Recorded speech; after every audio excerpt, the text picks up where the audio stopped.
کوئٹہ میں Balochistan national party کے صوبائی قائدین کی پریس کانفرنس، جس میں ان کا کہنا تھا کہ ووٹ کے حالات کو جان بوجھ کر خراب کیا گیا ہے۔ سردار اختر مینگل کو ووٹ میں مصروف کر کے الیکشن کو متنازع بنانے کی کوشش کی جا رہی ہے۔ ووٹ کی جو حالات کو خراب کرنے کی کوشش جاری تھی، لیکن اس کے باوجود جب ریاست لوگوں کو تحفظ دینے میں ناکام ہوئی اور حکومت وقت نے بھی ان عوام کے لیے کچھ نہیں کیا، سردی کی ایک لہر 2004 سے شروع تھی، لیکن خصوصاً اس میں شدت اس وقت آ گئی جب 2008 سے 2014 تک خصوصاً گزدار اور اس کے علاوہ بلوچستان بھر کے اندر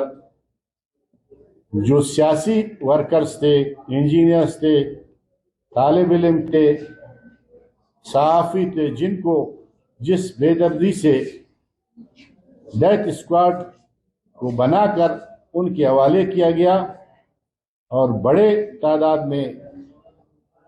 سیاسی ورکروں کو اور بلوچستان نیشنل پارٹی کے تقریباً سیکرٹری جنرل حبیب جالب سمیت 100 کے قریب بلوچستان نیشنل پارٹی ہی کے سینئر ورکروں کو بھی شہید کیا گیا۔ بلوچستان کے جو اتنے مسائل ہیں اور مشکلات ہیں، اسی دفعہ 144 کے ہوتے ہوئے بہت سارے لوگ اس لیے آج روڈوں پہ ہیں۔ بلوچستان میں ابھی ہمارے دورے بھی شروع ہوں گے اور پورے بلوچستان میں جو ہے سیاسی حوالے سے ہم ان کا مقابلہ بھی کریں گے اور سیاسی میدان میں کریں گے۔ اور جیسے 22 تاریخ کو وارڈ کے مقام سے ایک احتجاجی ریلی برآمد ہوگا، مارچ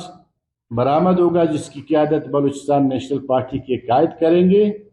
انہوں نے مزید کہا کہ گزشتہ روز بی این پی کے چند رہنماؤں کے خلاف مقدمہ درج کیا گیا تو لانگ مارچ والے دن ہزاروں لوگوں کے خلاف مقدمہ درج کر لیا جائے، لیکن یہ ہمارے راستے کی رکاوٹ نہیں بنے گا۔ وش نیوز، کوئٹہ، بلوچستان۔